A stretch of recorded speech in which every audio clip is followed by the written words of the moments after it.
The Chinese regime claims it's beating the coronavirus, but that might not be true. China could see a second wave of infections, and they already know who to blame.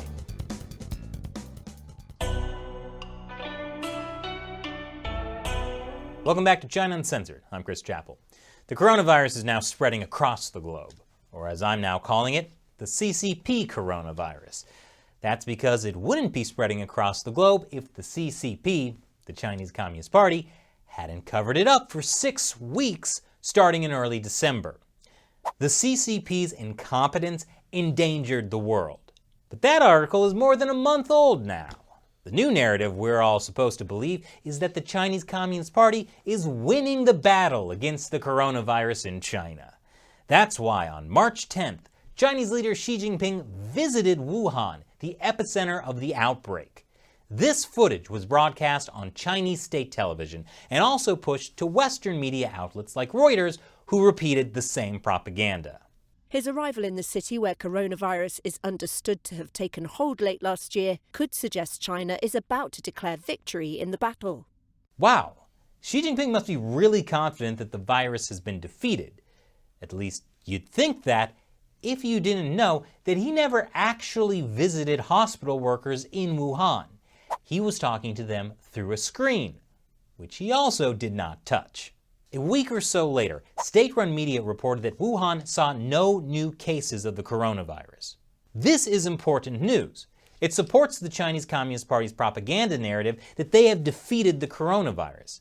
And this allows them to position themselves as the global leader in helping other countries fight the pandemic. State-run China Daily has even created an official website dedicated to misinforming the public about how to fight the coronavirus the Chinese way.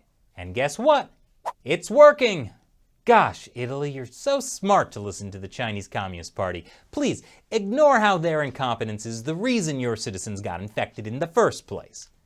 In fact, Chinese authorities are so confident that they can make people believe that China is saving the world that they're proposing a new Health Silk Road to go along with everyone's favorite Belt and Road initiative.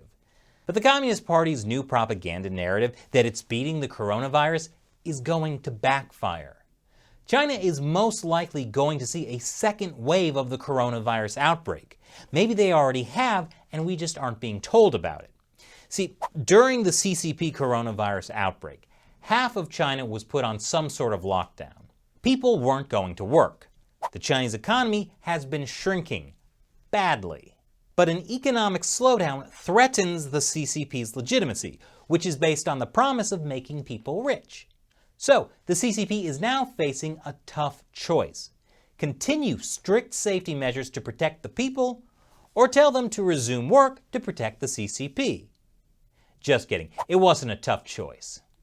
Factories have started reopening, and some local governments have been installing mandatory productivity quotas. But the problem with telling hundreds of millions of people to get back to work is that it gives the CCP coronavirus a chance to spread again. But if a second wave of infections happens or has already begun to happen, they'll try to cover it up. Remember, you can't trust statistics from the Chinese authorities. Each level of an authoritarian government is incentivized to downplay bad news. So when they say they have no new infections, it's hard to know if that's true. The Chinese Communist Party's current narrative is that they're well on the way to winning the people's war against the coronavirus. So when the second wave comes, they're just going to do what they did before. Cover it up, and arrest doctors, and silence whistleblowers. This is how the CCP operates. You can't teach an old bear new tricks. The new wave of the CCP coronavirus could already be happening in China. This study, published based on Chinese data, suggests that for every confirmed infection, there are another 5 to 10 people whose infections haven't been detected. But this is potentially a huge problem. The study says that during the early days of the outbreak in China, undocumented infections were the infection source for 79% of documented cases. In other words, what we don't know will hurt us. It will hurt everybody. Just wait till a bunch of Chinese Communist Party officials start getting the coronavirus. Then maybe we'll see those safety measures put back in place. And they won't blame themselves. The Communist Party will just spin a new narrative, like blaming the rest of the world for infecting China. In fact, they may already be laying the groundwork for that narrative. China confirmed it had no new domestic cases on Wednesday, but it reported 34 new cases among people who recently returned to China. I really hope a second wave of infections doesn't come to China. But if it does, we may be able to see it by looking at what they are starting to call imported cases. And we'll see the narrative shift to blame outsiders. They'll blame people coming to China from all those countries that haven't properly followed the Communist Party's scientifically proven techniques for beating the coronavirus. Next, I'll answer a question from one of our supporters on Patreon, one of the folks who contributes to China Uncensored directly so we can keep making episodes like this. So today's question comes from David Leah Smith. The Chinese government owns a lot of foreign debt, especially US government bonds. Given that the CCP will be responsible for thousands of deaths overseas and trillions in lost wealth due to their mishandling of COVID-19 and the animal markets where it likely originated, is there a mechanism by which foreign governments can pass the bill to China by canceling debt they owe to the Chinese government? This also seems like an appropriate punishment. Good question, David. The Chinese government owns about $1 trillion of US debt.